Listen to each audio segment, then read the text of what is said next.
Gimana kalau saya bilang bahwa seluruh narasi kemajuan peradaban kita selama ini itu salah arah? Nah, dalam beberapa menit ke depan, kita bakal ngebahas sebuah ide yang cukup radikal, bahwa untuk bisa bertahan hidup, kita harus mengubah total cara kita melihat apa itu sukses. Oke, kita mulai langsung dengan pertanyaan ini ya. Gimana kalau ternyata DNA kesuksesan kita, kemampuan kita yang luar biasa buat tumbuh, menyebar, dan mendominasi, itu sebenarnya adalah bug fatal di dalam sistem kita? Oke, untuk benar-benar ngerti paradoks ini, kita perlu ngelihat diri kita dari sudut pandang yang, jujur aja, agak nggak biasa, bahkan mungkin sedikit nggak nyaman, yaitu sebagai spesies invasif di planet kita sendiri. Polanya tuh jelas banget kan, mulai dari pertumbuhan eksponensial sampai perusakan habitat, logika peradaban modern kita itu secara fungsi, ya identik dengan spesies invasif. Masalahnya, spesies invasif itu selalu menghancurkan ekosistem yang menopang hidupnya, dan ujung-ujungnya menghancurkan dirinya sendiri. Mah, ini dia biangkai ladinya. Kita ini kayak menjalankan sebuah program atau software yang menuntut pertumbuhan tanpa batas di atas sebuah hardware, yaitu planet kita, yang sifatnya sirkular dan terbatas. Ini sih udah resep pasti buat kegagalan sistem. Ketidakcocokan yang fundamental ini membawa kita berhadapan langsung dengan sebuah konsep kosmik yang cukup menakutkan, yang oleh para ilmuwan sering disebut sebagai filter agung atau The Great Filter. Jadi selama ini, cita-cita kita itu seolah-olah menaiki tangga skala Kardashev ini, menjadi peradaban yang terus-terusan mengonsumsi lebih banyak energi, sebuah visi kemajuan sebagai penaklukan total. Sangat linier kan? Dan sangat mirip dengan logika spesies invasif tadi. Dan inilah harga yang harus dibayar dari ambisi linier itu. Angka ini bukan cuma statistik kok, ini adalah bukti nyata kerusakan ekologis masif yang disebabkan oleh sistem kita. Kehilangan hampir 70% populasi satwa liar global hanya dalam 50 tahun itu adalah gejala dari planet yang sedang sakit parah. Nah, ini menggarisbawahi sebuah pemikiran yang penting banget. Filter agung yang mungkin akan mengakhiri kita, itu bukan asteroid atau perang nuklir, tapi justru konsekuensi logis dari kesuksesan sistem kita sendiri, yang pada akhirnya menghancurkan inangnya, yaitu bumi. Oke, jadi kalau masalahnya bersifat biologis, mungkinkah solusinya juga ada di biologi? Ternyata, kehidupan di bumi itu pernah menghadapi krisis serupa miliaran tahun lalu. Dan solusinya, sebuah transformasi simbiotik bisa jadi cetak biru untuk masa depan kita. Coba bayangin dah, miliaran tahun lalu ada organisme-organisme purba yang saling bersaing. Tapi mereka kemudian menemukan cara untuk bekerja sama, menciptakan sel kompleks yang jadi dasar semua hewan dan tumbuhan. Mereka beralih dari konflik ke kolaborasi.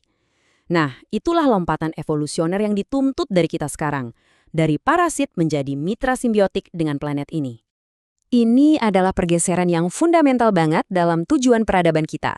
Dari tipe Kardashev, si penakluk yang mengekstraksi energi tanpa henti, menjadi tipe Omega, si pengelora yang tujuannya justru menciptakan kompleksitas dan stabilitas dengan energi yang lebih sedikit.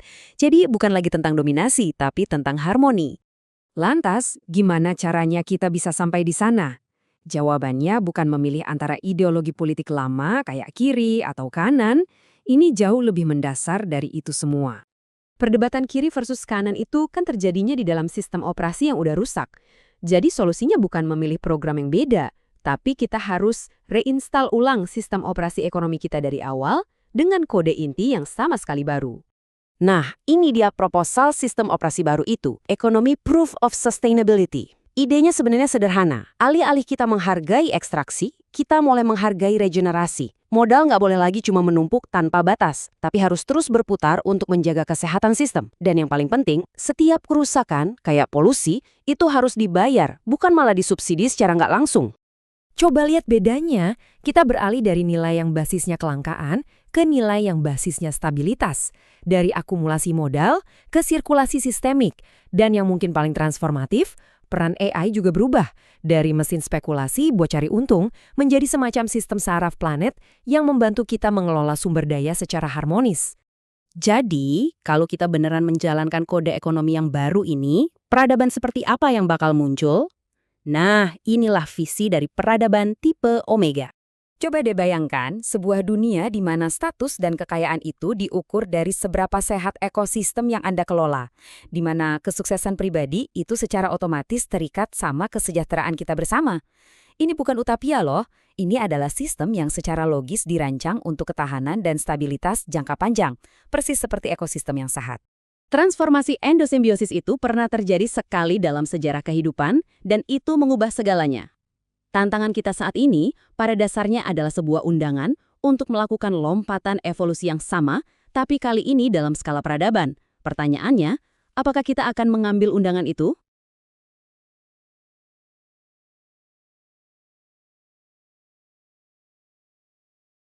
Halo dan selamat datang di sesi eksplorasi mendalam kita kali ini. Sebelum kita benar-benar mulai, saya pengen ngajak Anda yang lagi dengerin buat, ngebayangin satu skenario sebentar aja. Skenario yang lumayan bikin merinding ya kayaknya. Iya, bener banget. Jadi gini, Anda pernah nggak nonton film dokumenter tentang wabah belalang? Oh, yang miliaran serangga tiba-tiba nutupin langit itu? Tepat.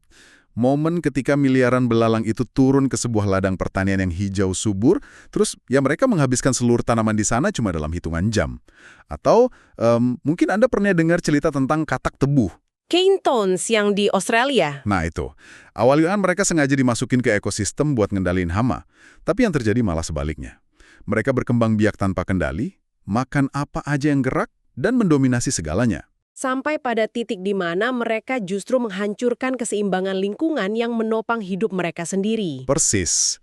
Nah, buat Anda yang sedang mendengarkan bersama kami sekarang, bersiaplah untuk sebuah perbandingan yang mungkin agak bikin gak nyaman. Karena kumpulan riset, draft naratif, dan artikel yang kita bedah hari ini tuh mengajukan satu argumen yang bisa dibilang sangat menohok. Betul. Argumennya adalah, gimana kalau umat manusia modern saat ini sebenarnya lagi bertingkah persis kayak wabah belalang atau katak tebu tadi?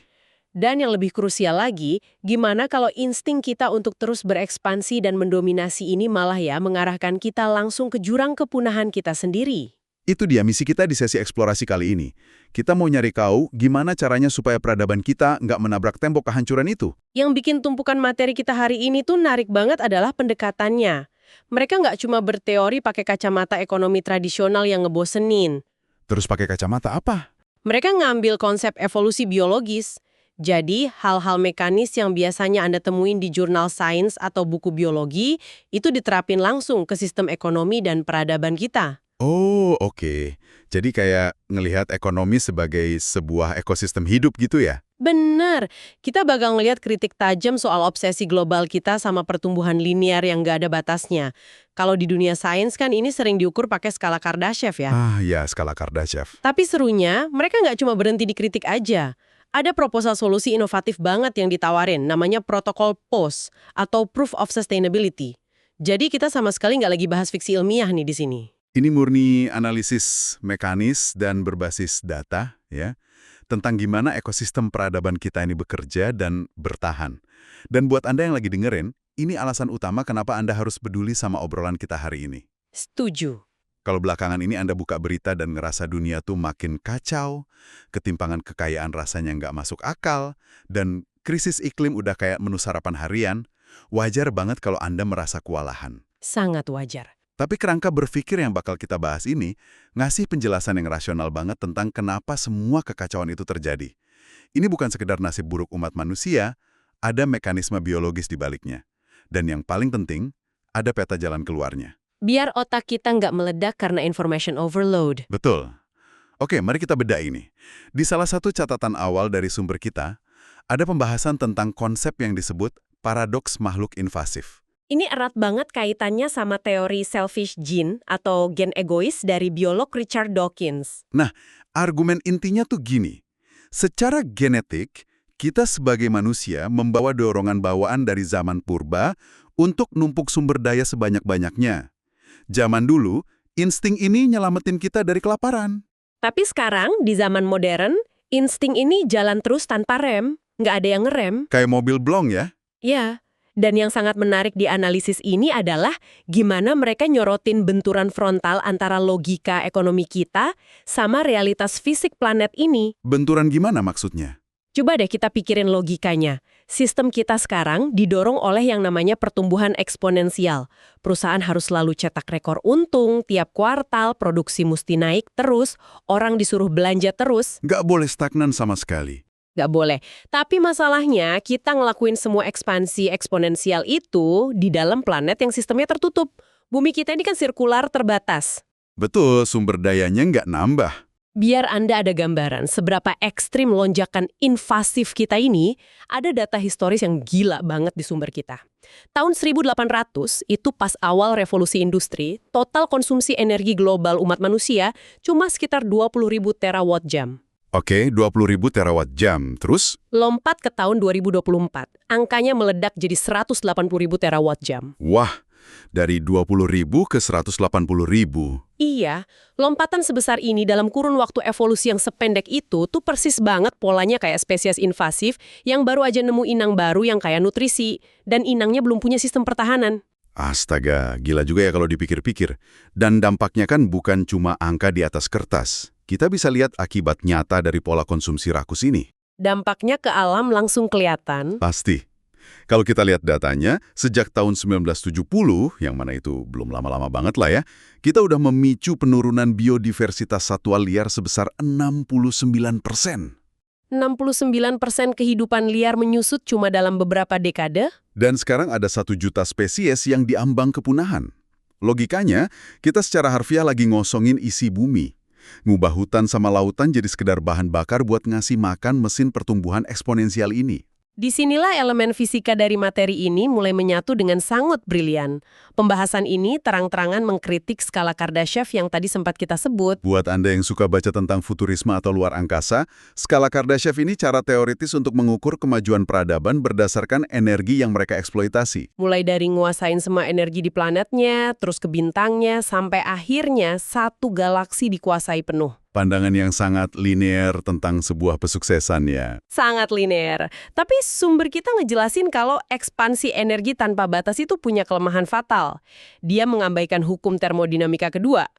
Hukum yang bilang kalau keteraturan menciptakan kekacauan itu? Persis. Hukum ini pada dasarnya bilang setiap kali Anda menciptakan keteraturan atau efisiensi yang luar biasa tinggi di satu titik lokal, misalnya kita bangun kota metropolis yang super canggih dan terang benderang, Oke. Anda secara otomatis memicu peningkatan entropi atau kekacauan di sistem global secara keseluruhan. Saya paham. Jadi ini ibaratnya kita merapikan dan memperindah ruang tamu rumah kita, tapi kita buang semua debu, sampah, dan limbah racunnya ke halaman belakang. Terus-terusan kayak gitu. Sampai akhirnya rumah itu sendiri udah nggak bisa ditinggali lagi karena keracunan dari halaman belakangnya. Kemajuan di satu titik nyiptain kerusakan yang sepadan atau malah lebih besar di ekosistem tempat dia berada. Metafora yang pas banget. Dan kalau kita terus menekan pedal gas eksponensial ini, analisis ini ngingetin kalau kita bakal nabrak apa yang di astrofisika disebut sebagai Great Filter atau saringan besar. Dari Fermi Paradox itu ya? Iya. Menurut skenario Great Filter ini, keruntuhan massal umat manusia tuh nggak bakal datang dari luar, bukan dari asteroid raksasa atau invasi alien. Terus dari mana? Keruntuhan itu terjadi murni karena keberhasilan kita sendiri. Keberhasilan mendominasi absolut yang ujung-ujungnya ngebunuh inang yang menopang kita, yaitu bumi. Jadi ironisnya, kita sukses sampai mati.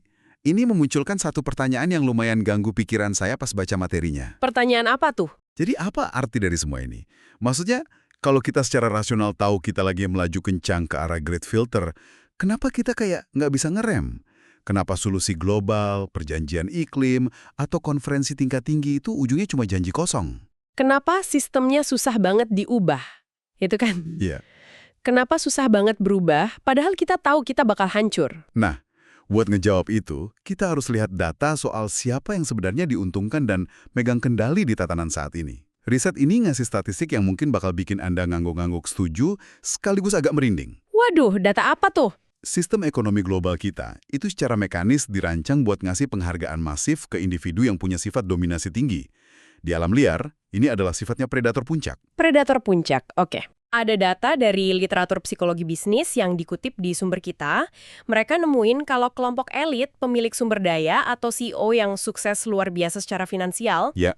rata-rata dari mereka menunjukkan sifat psikopati 4 hingga 12% lebih tinggi dibanding rata-rata populasi manusia biasa. Tunggu, 4-12% lebih tinggi trait psikopatinya. Betul. Wah, buat Anda yang lagi dengerin, kalau Anda pernah punya atasan yang rasanya nggak punya empati sama sekali pas nuntut target perusahaan, ya, data ini baru aja memvalidasi pengalaman Anda. Sistem ini emang secara natural menyaring dan mengangkat karakter predator buat naik ke puncak tangga. Karena di ekosistem korporat sekarang, kelangsungan hidup kompetitif dan akumulasi profit itu yang dikasih kompensasi paling tinggi. Tanpa peduli kerusakan sekunder atau harmoni sosial yang dikorbanin ya. Tepat. Akibatnya, peradaban kita ngalamin apa yang di teks ini disebut entropi sosial. Ini kondisi di mana sistem menahan aliran energi dan sumber daya secara ekstrim di segelintir titik aja. Ketimpangan absolut. Realitas mekanisnya kelihatan dari statistik ini. 1% populasi dunia saat ini menguasai sekitar 45% total kekayaan global. Dari kacamata fisika, sistem apapun yang memusatkan energi se-ekstrim itu bakal jadi sangat nggak stabil dan rapuh.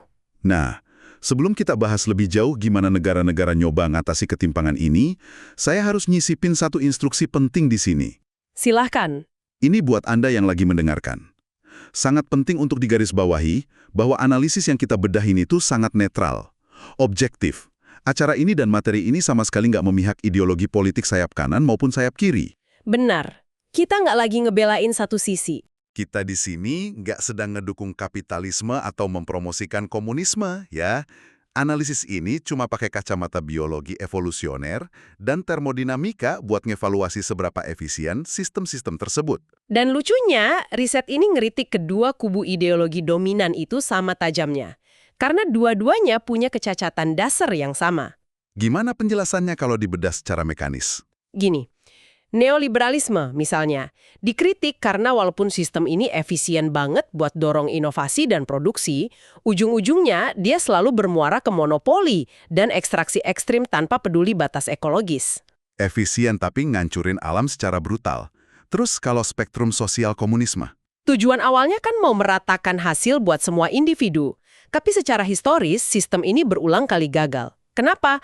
Karena birokrasinya terlalu kaku, sentralisasi kekuasaan yang ngelawan dinamika alam, dan gak efisien ngebocorin energi sama inovasi. Jadi, kalau ditarik benang merahnya, dua sistem ideologi besar itu gagal nyiptain keseimbangan jangka panjang karena satu kesalahan fundamental. Apa itu? Keduanya sama-sama mandang bumi semata-mata cuma sebagai komoditas. Entah komoditas yang dihisap korporasi swasta, atau komoditas yang dikelola negara. Mereka gagal lihat kalau bumi itu sistem pendukung kehidupan, di mana kita tuh cuma bagian dari sistem itu. Setuju. Dan ini memunculkan pertanyaan yang lumayan bikin gregetan. Kalau udah ada ilmuwan yang nyoba nyadarin kita dan ngusulin regulasi, kenapa perubahannya lambat banget? Kenapa selalu macet? Analisis ini ngenalin konsep resistensi struktural. Sama kayak di biologi, elit invasif yang udah nyaman bertahta di puncak rantai makanan pasti bakal ngelawan mati-matian mekanisme apapun yang ngancang dominasi mereka. Punya contoh spesifik dari teksnya nggak? Ada.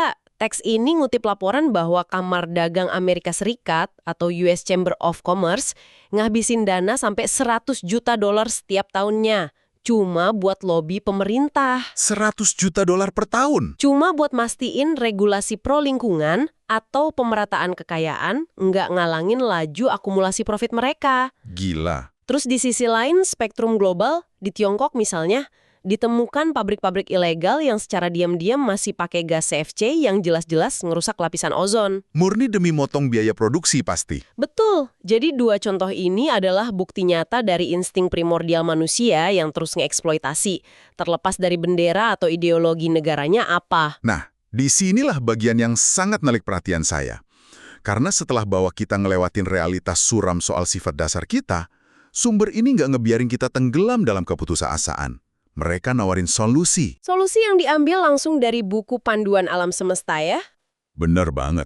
Proses yang disebut endosimbiosis. Buat Anda, coba bayangin ini. Miliaran tahun lalu, di lautan purba, ada bakteri-bakteri bersel tunggal kayak cyanobacteria yang saling bersaing buat dapat energi. Pada dasarnya mereka saling mangsak. Iya. Tapi di satu momen krusial evolusi bumi, alih-alih terus bersaing sampai hancur, beberapa bakteri ini mutusin buat gabung. Mereka masuk ke dalam satu sama lain, kerjasama, dan ngebentuk sel eukariotik yang jauh lebih kompleks dan efisien. Dan sel kompleks itulah yang akhirnya berevolusi jadi tumbuhan, hewan, dan ya manusia yang lagi ngobrol di sini. Tepat. Argumen utamanya adalah Umat manusia di abad ke-21 ini harus melakukan lompatan evolusi kesadaran yang persis sama. Transformasi dari kawanan makhluk invasif jadi makhluk simbiotik. Kalau konsep endosimbiosis biologis itu diterjemahin ke struktur peradaban manusia modern, kita dapat kerangka yang di teks ini disebut the harmonized mixed economy. Ekonomi campuran yang diharmonisasi. Kayak gimana tuh bentuk nyatanya? Pendekatan ini secara sadar menghindari ekstremisme yang tadi kita bahas. Nggak ngejar utopia tanpa kelas yang mustahil, tapi juga nggak ngebiarin pasar bebas beroperasi liar kayak hukum rimba. Model yang dianggap paling punya peluang bertahan hidup secara biologis itu mendekati demokrasi sosial. Mirip model negara-negara Nordik ya? Benar sekali. Kenapa berhasil? Karena dia dengan cerdas memaksa terjadinya harmoni lewat insentif. Bukti mekanisnya bisa dilihat dari rasio Gini mereka. Rasio Gini, buat yang belum familiar, itu metrik buat ngukur ketimpangan kekayaan. Ya, dan di negara-negara Nordik angkanya sekitar 0,25. Itu indikator ketimpangan yang sangat rendah. Ini mencerminkan harmoni sosial yang tinggi, tapi insting kompetitif atau dorongan individu buat inovasi nggak dimatikan. Tentu pertanyaan buat kita di dunia nyata adalah, gimana persisnya kita merombak ekonomi jadi kayak gitu? Dari catatan draft ini ada 3 alat operasional utama yang diusulkan. Alat pertamanya apa tuh? Yang pertama, dan mungkin ini kedengaran paling radikal buat sebagian pihak, adalah wealth tax atau pajak kekayaan progresif. Riset ini ngusulin pajak 2-3%. Tapi ini spesifik buat siapa? Spesifik cuma untuk akumulasi aset masif di atas 50 juta dolar. Logikanya simple, uang itu nggak dibakar, tapi disalurin buat mendanai UBI, Universal Basic Income. Untuk jaga stabilitas masyarakat lapisan bawah? Betul, dan juga langsung dialokasiin buat proyek-proyek restorasi ekologi alam. Oke, masuk akal. Alat yang kedua berfokus ke struktur perusahaannya sendiri, regulasi antitrust dan kepemilikan demokratis. Intinya, memecah monopoli absolut. Ada contoh regulasinya?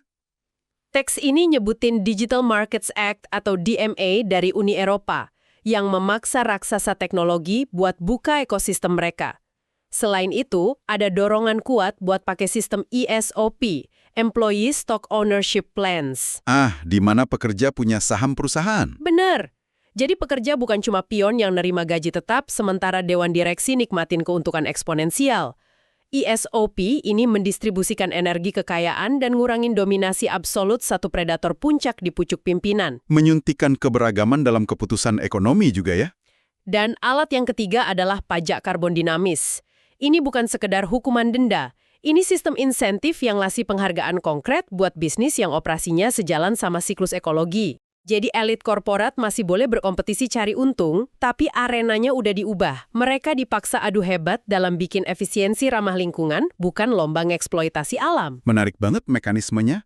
Dan ini ngebawa kita ke inovasi arsitektur sistem yang menurut saya jadi puncak dari materi ini.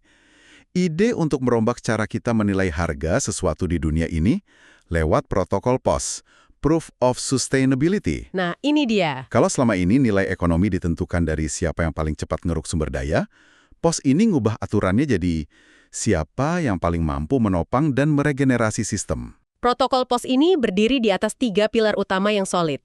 Pilar pertama, Regenerative Asset Valuation atau penilaian aset regeneratif. Selama berabad-abad, aset dinilai berdasar kelangkaan. Makin langka barang tambang, makin mahal. Di paradigma POS gimana? Di POS News, nilai aset secara fundamental didasarin pada seberapa besar dia berkontribusi ke stabilitas sistem kehidupan secara keseluruhan. Wow, pergeseran yang masif ya. Banget. Pilar keduanya dinamakan Dynamic Wealth Circulation atau DWC. Konsep mekanisnya cukup berani. Teks ini ngusulin kalau penumpukan kekayaan hipermasif, misalnya di atas 100 juta dolar, bahkan ngalamin depresiasi nilai otomatis seiring waktu kalau cuma didiamkan.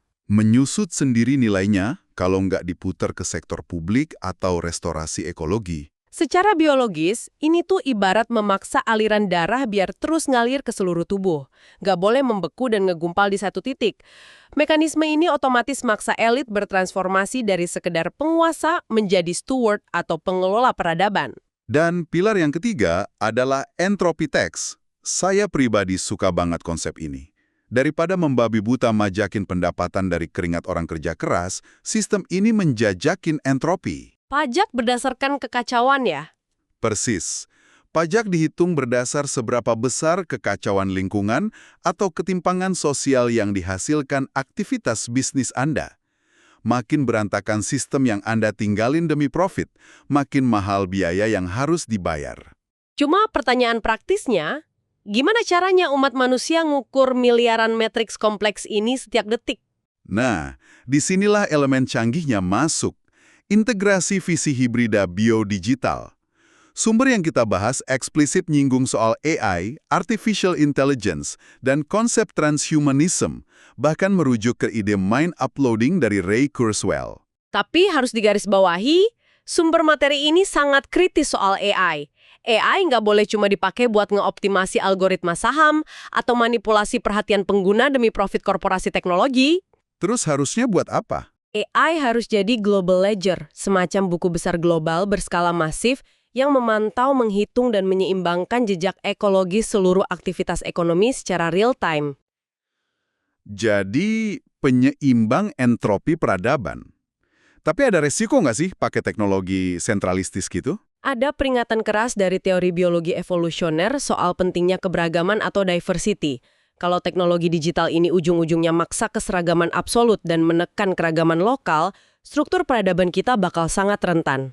Layaknya tanaman monokultur yang genetiknya 100% identik ya? Begitu ada satu virus, kolaps semuanya. Bener, peradaban yang terlalu seragam bisa musnah seketika cuma karena satu mutasi atau kegagalan sistem. Keberagaman itu tameng biologis utama kita dari kehancuran absolut. Kalau ditarik benang merahnya dari awal sampai akhir, lompatan kesadaran ini benar-benar ngubah peta masa depan kita. Tujuan akhir umat manusia ternyata bukan buat jadi peradaban galaksi super megah yang jedot bintang-bintang kayak di skala Kardashev itu. Bukan sama sekali, tujuannya jauh lebih anggun. Sumber kita menyimpulkan kalau kita semestinya bercita-cita berevolusi jadi peradaban tipe Omega. Tipe Omega? Ya, peradaban di mana kita punya kesadaran dan teknologi luar biasa canggih, tapi secara paradoks, konsumsi materi dan energi eksternalnya tuh seminimal mungkin.